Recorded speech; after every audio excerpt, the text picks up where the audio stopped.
Hi BookTube, I'm Debs. Welcome back to my channel, which is Raina Read Stuff. I'm here in the book shack. I've turned the camera around a bit so you can see some maps, and I'm going to give you a little update on my Around the World reading challenge. Now, for those of you who don't know, I've decided to give myself a lifelong project of reading as much as I can from countries across the world forever, probably, because there's a lot of countries and a lot of reading matter to get through. Now, I bought myself a map. I bought myself a big world map that you can't quite see there. I also bought myself a map of Europe because on here, Europe was too small and I couldn't see all the countries. So I've got another map of Europe here, which also down in the corner here takes in the Middle East and countries like Georgia and Azerbaijan and the bits that link Europe to Asia. Because I'm just completely anal and can overthink anything, absolutely anything, I've got a very complicated key here. It's my game. It's my personal reading project, so I shall set it up however I like. What I've done is I've divided it. I've got a little pot of acrylic pens and a little thing of, well, lots of things of little white stickers. And I thought it was too complicated to stick loads of different coloured stickers on the map, so I would just put a little dot on the stickers. So these first 7 are fiction, and we have modern fiction, classic fiction, short stories and novellas, children's fiction, poetry, plays, and miscellaneous fiction. Now, I suppose miscellaneous fiction would be things like graphic novels or comics or things like that. Then we have myth and legend and history, travel and geography, biography, miscellaneous non-fiction, who knows what that might be, and anything else. And I've got no clue what anything else was, but will be, but it just seemed an idea to have a load of categories. So I decided I was going to do this in September, I think it was when I started. And I have read lots since September, but not everything is going to make itself onto the maps because I've got a criteria, which means that in order for it to count to go on the map, it's got to give me an essence of that country. So a book by somebody who was born in a particular country doesn't quite count unless it gives me a sense of that country. So I have read books by authors that are not English, because I am in England, but a few of them haven't counted. I am going to go through the ones that have. So let's start with Australia. There was an event during September called Straya September, which was all about reading Australian authors, and I read several different books. This one I think counts the best. It's called The White Girl by Tony Birch, and it won the New South Wales Premier's Award for Indigenous Writing. So it's by an Indigenous author, and it is also about Indigenous people. And it's about a grandmother in the 1950s, 1960s, who is trying to protect her granddaughter, who is half white and very pale when it comes to skin colour for Indigenous Australians. She's trying to protect her from being rounded up by police and the government and sent off to a church school, which Indigenous children were sent to almost automatically. They were rounded up in a state-sponsored kidnap, I suppose, for many decades. In fact, it only stopped in the 1970s, which just appalls me. This book was really good. It really gave a sense of what the Indigenous Aborigines were having to live with during that period. I'd like to read more modern stuff. I mean, this is a modern book, but it's historical fiction. I think I'd like to read about the Aborigines now, especially in view of the vote that was taken in Australia this week, which in which the Australian people said no to giving Indigenous people a committee to advise government on policies for their people. But yeah, good book, good start. I also read a children's book, and I've had this for many, many years. It was given to me when I came back from Australia because we lived there when I was a small child. It's called The Tintookies and Little Fella Bindi, and it's a story about an Indigenous little boy who runs into a group of animals, talking animals, befriends them, and eventually he decides to go off to school because he says it's a better place for him to be than living with the animals. Again, probably smacks of forced government school attendance for Indigenous people, but this book I loved and read many, many times when I was a child because it reminded me of what I then thought was home. Got a bit of a sting in the tail now. Now I'm old enough to appreciate what was actually going on at the time. I still enjoyed it. It's by a guy called Peter Scriven who worked for...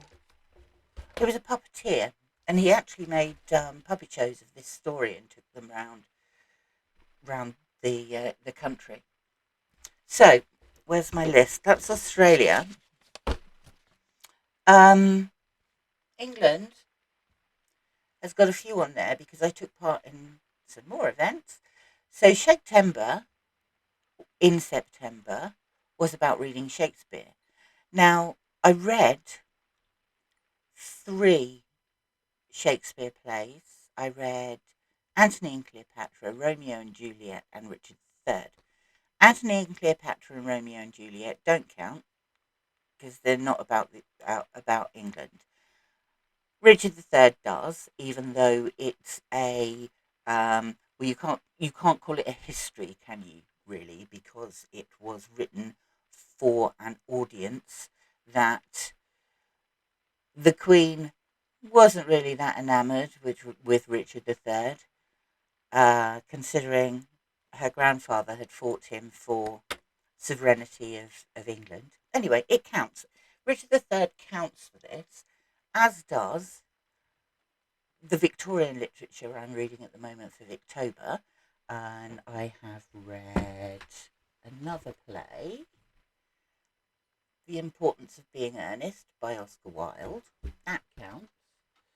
I've also read a George Bernard Shaw play, Mrs. Warren's Profession, and both of those tell you something about England at the time they are set. So on England, I currently have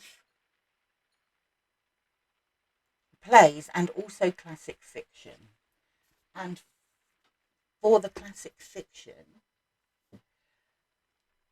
I'm again using books from Victober. So Charles Dickens' Hard Times I've read.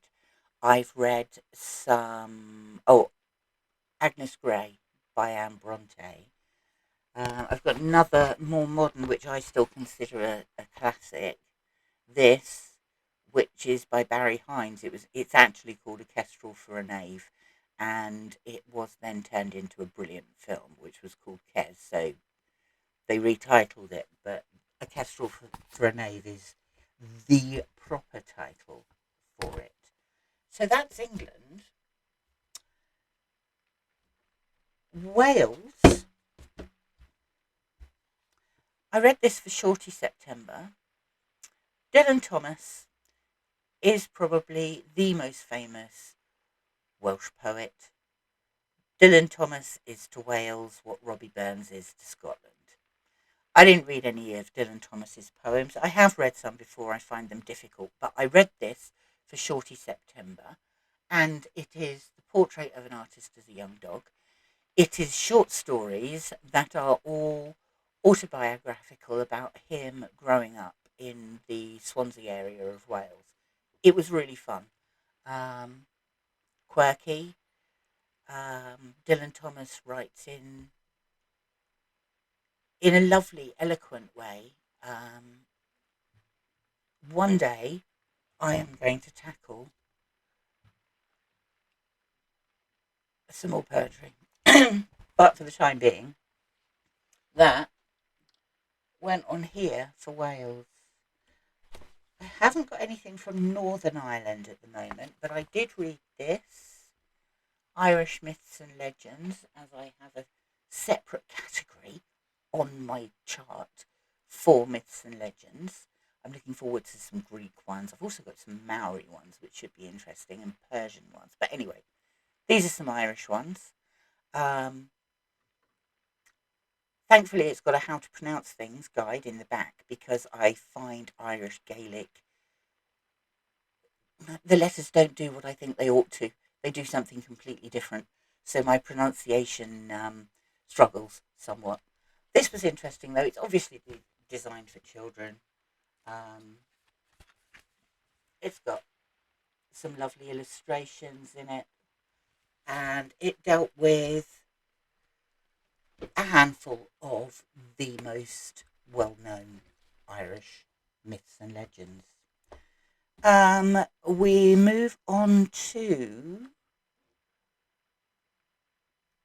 Let's move on to Serbia. Vasco Popa. To be fair, I'm not sure these poems told me anything about Serbia.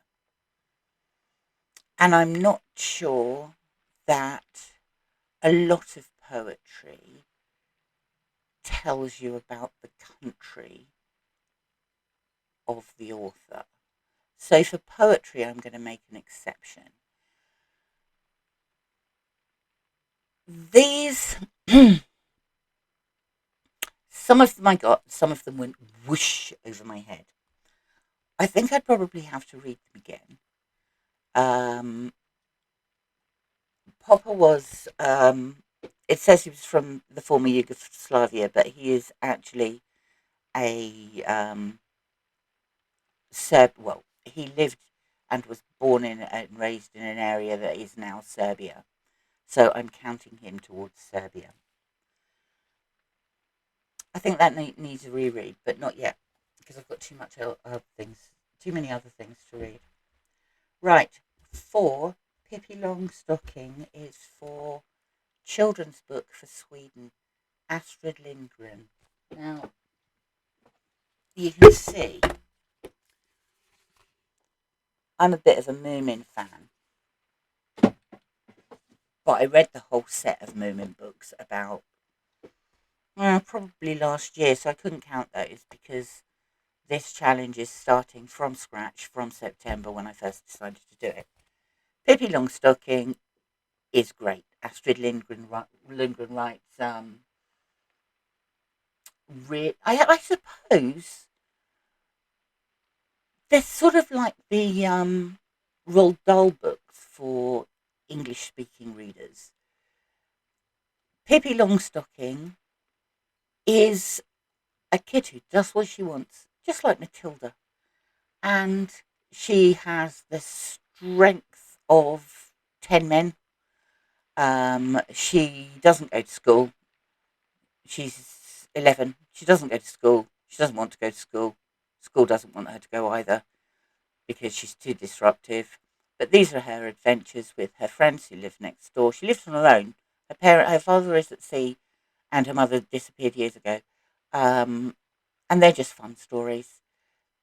It's Astrid Lindgren always writes fun stories for kids. Carlson is another of her characters. Carlson, who lives on the roof. Those are always good fun. I did, however, pick up Tove Jansson for a modern adult fiction. And although I suppose this is actually... No, this is short stories. These are all short stories.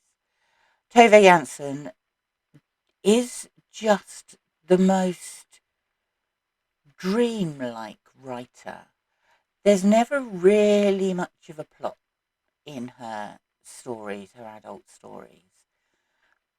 But they are always almost ethereal. They're gentle, and they discuss human nature, and I just love them. I mean, they really do give you a sense of peace.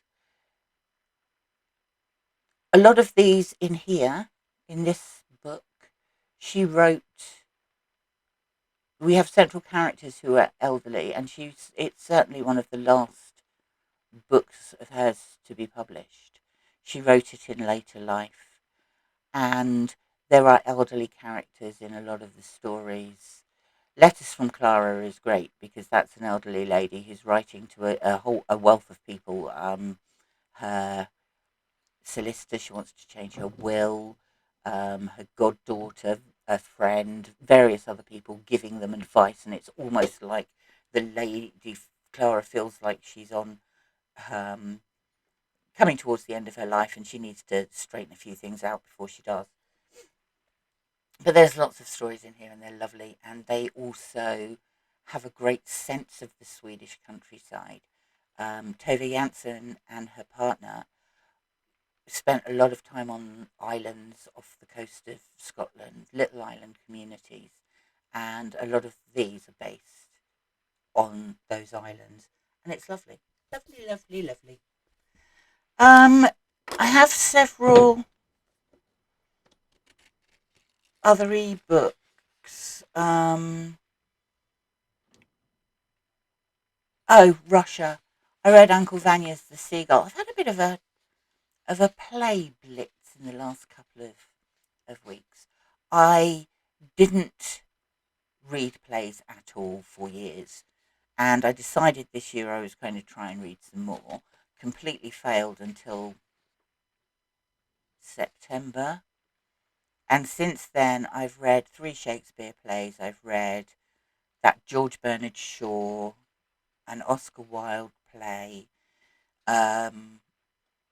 Chekhov's The Seagull. I bought yesterday. I bought Aristophanes' Lysistrata, which is one of the funniest plays ever. The women of Athens decide the only way to stop the men fighting is to withhold sex. It's hilarious. I'm looking forward to reading that one again, but I haven't at the moment, so it's not on the list.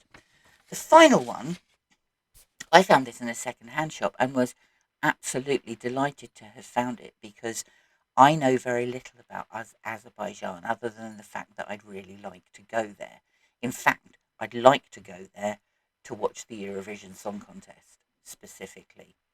So I need Azerbaijan to win the European Song Contest so they can host it and I can go to Azerbaijan. This is a book by Kurban Said, is the author on the book, and it's called Ali and Nino. It's a love story. our two titular characters meet each other when they're at school, and although they go to separate schools, each go to a same-sex school, and they become friends first, and then they become lovers. She is a European Christian, and he is Muslim, and he is very dedicated to his faith. But he loves Nina, and he doesn't want her to become a Muslim wife, or be veiled or anything else. He is. He loves his country, he loves his religion, and he loves Nina. Um, and I don't think there's any particular order. He passionately loves all three. This is set just before the beginning of the First World War, and the country is it's a stepping point between Europe and Asia, and so it's a mixed bag of nationalities and religions. Um, and then Russia wants to take control, and there are battles to stop Russians taking over Azerbaijan. The First World War is also on the horizon, and there are battles raging all around Europe and also into Asia. Um, Crossover points like Turkey are also battling for Azerbaijan. Um, it is beautifully written. It really sums up a place and a national identity. And it turns out it was Kurban Syed is a pseudonym, and it turns out it was written, people think, by a Jew who converted to Islam, who was born in Azerbaijan, left Azerbaijan at about the time these troubles were taking place, ended up in Berlin in the early 1920s. And as the 20s moved into the 30s, Berlin wasn't the best place for a Jewish convert to Islam to be. And so he ended up in Vienna, in Austria, and eventually died in Italy in the 1940s of a blood disease whilst under house arrest.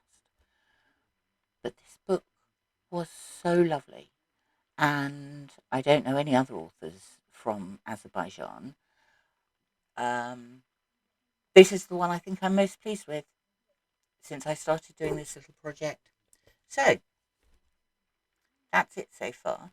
I've bought plenty. Um, so my journey around the world will take forever. I want to read as much of those genres for as many countries as I possibly can. So I'm going to put it in a little list, video list. There's probably another word for that, but I can't for the life of me think what it is. I shall be back on Sunday when I will do my reading roundup for this week. Thank you very much for popping by. If you have favourite authors from around the world, please let me know, and I'll add them to my ever-growing list of things to try. If you'd like to, please like and subscribe. It does all of us a lot of good to be able to chat to each other and interact, which is one of the things I love about BookTube. So please like and subscribe. I will be back Sunday. I don't know what the weather's like with you, but we've got the edge of Storm Babette, and it's wet and windy and horrible. But then I suppose it is October. Nice to see you, and I'll see you again soon. Bye for now.